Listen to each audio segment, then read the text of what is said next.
Price Lord. ஆண்டவராகிய இயேசு கிறிஸ்துவின் பரிசுத்தம் மையப்படுவதாக. கிறிஸ்டியன்ஸ் நகை போடலாமா?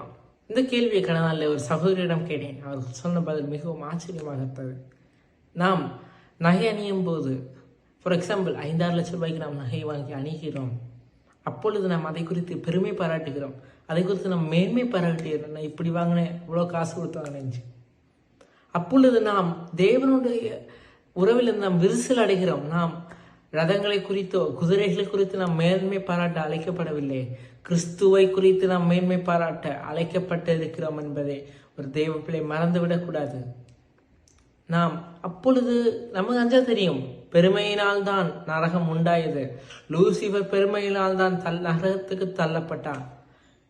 நரகம் கிறிஸ்தவர்களுக்கு உண்டாக்கினது அல்ல. நாம் பரலோக ராஜ்யத்தை உடையவர்கள், நாம் பரலோகத்திற்குரியவர்கள். அதை கிறிஸ்தவர் மறந்துவிடக்கூடாது. இதே கேள்வி ஒரு சகோதரியிடம் கேட்டேன், இன்னொரு சகோதரியிடம்.